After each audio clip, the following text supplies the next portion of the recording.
Hello friends, আমি সীমাস small kitchen tips চ্যানেলে আপনাদের সবাইকে স্বাগত জানাচ্ছি। আজ আমি দারুণ স্বাদের একটা বড়ার রেসিপি নিয়ে আসছি। বড়া হয়তো আপনারা অনেক কিছু দিয়ে আমিষভাবে নিরামিষভাবে খেয়েছেন, কিন্তু এইভাবে করে একবার বানিয়ে খেয়ে দেখুন, দুর্দান্ত লাগে খেতে। এটা নিরামিষের দিনে একটা বড়া হলেই কিন্তু পুরোটা ভাতই খাওয়া হয়ে যায়। রেসিপিটা স্কিপ না করে পুরো ভিডিওটা দেখার জন্য আপনাদের কাছে একান্ত অনুরোধ রইল। আসুন দেখে নিই আমি বড়াগুলো কি দিয়ে বানিয়েছি।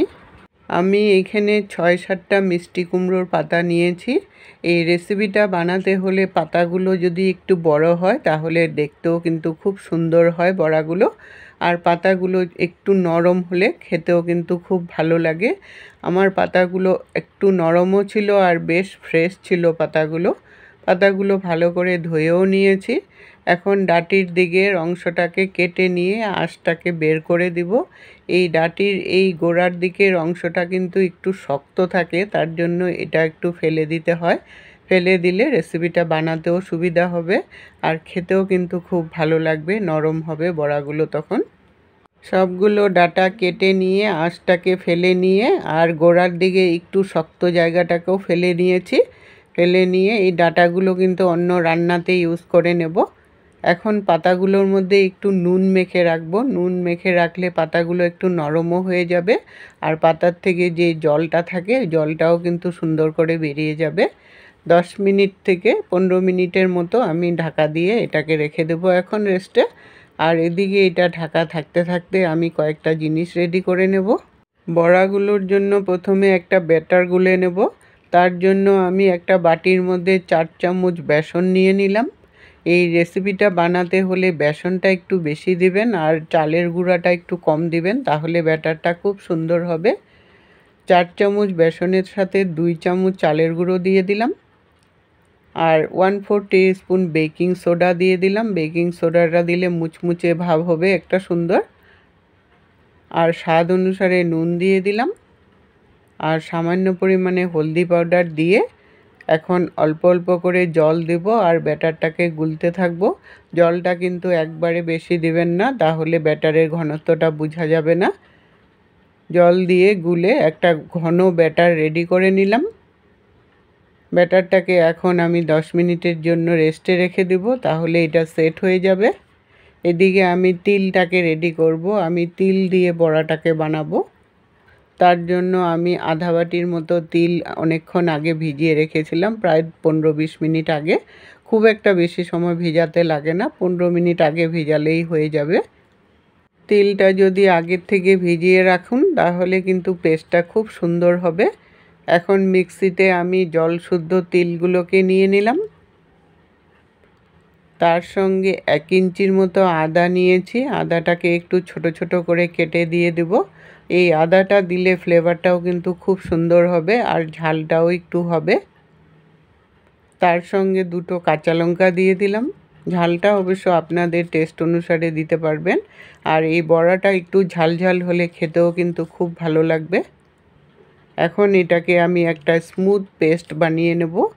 পেস্টটা আমার হয়ে গেছে, একটা স্মুথ পেস্ট হয়েছে। কিন্তু এই বড়াটা বানাতে হলে পেস্টটা যত স্মুথ হবে রেসিপিটা খেতে কিন্তু ততটাই ভালো হবে। পেস্টটাকে এখন একটা বাটির মধ্যে ঢেলে নিলাম। ঢেলে রেখে তারপর আমি কড়াই বসিয়েছি। কড়াইতে 2 চামচ সরষের তেল দিয়ে দিলাম। এই রেসিপিটা বানাতে হলে সরষের তেল দিয়ে বানাবেন এই সময়, তাহলে খেতে কিন্তু খুব ভালো লাগবে। তেলটাকে গরম করে নিয়ে একটা শুকনো লঙ্কা দিয়ে দিলাম ফোড়নে। শুকনো লঙ্কাটাও একটু সময় ভাজা করে নিতে হবে, যতক্ষণ না লঙ্কার ফ্লেভারটা চলে আসে। লঙ্কাটা ভাজা হয়ে গেছে। 1/2 টিস্পুন কালো জিরা দিয়ে দিলাম। কালো জিরাটাও একটু সময় ভাজা করে নিতে হবে। কালো জিরাটা ভাজা হয়ে যাওয়ার পর তারপর পেস্টটাকে দিয়ে দিলাম। পেস্টটা দিয়ে ভালো করে তেলের সাথে মিশিয়ে নিয়ে তারপর স্বাদ অনুসারে নুন দিয়ে দিলাম আর সামান্য পরিমাণে হলদি পাউডার দিয়ে দিলাম। কালারটা তাহলে খুব সুন্দর হবে। নুন আর হলদি পাউডারটা দিয়ে ভালো করে মিশিয়ে নিয়ে ব্যালেন্স হওয়ার জন্য একটু মিষ্টি দিয়ে দিলাম। মিষ্টিটা দিয়েও মিশিয়ে নিয়ে এখন মিডিয়াম আঁচে রেখে অনবরত নাড়তে থাকবো আর এটাকে শুকাতে থাকবো। এই রেসিপিটা যত শুকাবেন ততই কিন্তু বড়াগুলো খেতে খুবই টেস্ট হবে। আর যারা শস্য খান না তারা এইভাবে করে বড়াটা বানিয়ে খেতে পারেন। আর যাদের শস্য ভালো লাগে এই শস্যটাকে এইভাবে কড়াইতে নেড়ে তারপর বড়ার ভিতরে ঢুকিয়ে বড়াগুলো বানাতে পারেন। অনবরত নাড়তে নাড়তে তিলগুলো মোটামুটি ভাজা হয়ে আসছে। যখন ভাজা হয়ে যাবে কড়াই থেকে দেখবেন উঠে উঠে আসছে আর তিলের থেকেও কিন্তু একটা তেল বেরিয়ে যায়। ভাজাটা দেখুন মোটামুটি হয়ে আসছে। এখন আমি একটা সিদ্ধ করা আলুকে ভেঙে দিয়ে দিলাম। এই আলুটা দেওয়ার জন্য রেসিপিটা খেতে কিন্তু আরও ভালো লাগবে।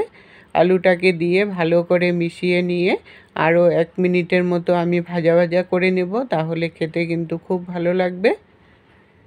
এখন আমি এটাকে নামিয়ে একটু ঠান্ডা করে রাখবো। তিলটাকে রেডি করতে করতে এদিকে আমার পাতাগুলোও কিন্তু বেশ সুন্দর করে মজে গেছে। পাতাগুলোর মধ্যে এখন একটু জল জল ভাব হয়ে গেছে, তাই জলটাকে একটু চিপে একটা থালার মধ্যে করে ছড়িয়ে কিছুক্ষণ রেখে দেবেন, তাহলে যেটুকুন জল আছে এটুকুনও জল ভালো করে শুকিয়ে যাবে। সবগুলো পাতাকে এইভাবে ছড়িয়ে রেখে দেবেন। তারপর আমি একটা থালার মধ্যে পাতাগুলোকে নিয়ে নিলাম, 2-3টা একসাথে করে নিয়ে একটা একটা পাতার উপরে আমি অল্প অল্প করে তিলের ব্যাটারটাকে দেব, দিয়ে একটু ছড়িয়ে দিবেন।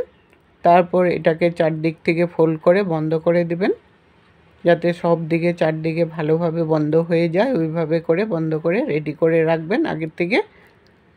এইভাবে করে রেডি করে আপনারা গরম গরম ভেজে খেতে পারেন বা এভাবে করে রেডি করে ফ্রিজেও রেখে দিতে পারেন। গরম গরম ভেজে খেতে কিন্তু খুবই ভালো লাগবে।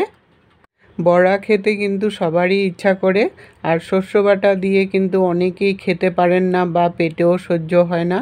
তাই এইভাবে করে যদি বড়া বানিয়ে খায় তাহলে পেটেও কিন্তু কোনো ক্ষতি করবে না, উল্টা আরও শরীরের জন্য ভালোও হবে, কারণ তিল শরীরের জন্য খুবই ভালো। আমার এই বড়ার রেসিপিটা যদি আপনাদের একটু হলেও ভালো লাগে সবার সাথে একটু শেয়ার করে দিবেন, যাতে সবাই এইভাবে করে বানিয়ে খেতে পারে। সবগুলো বড়া আমি রেডি করে নিলাম।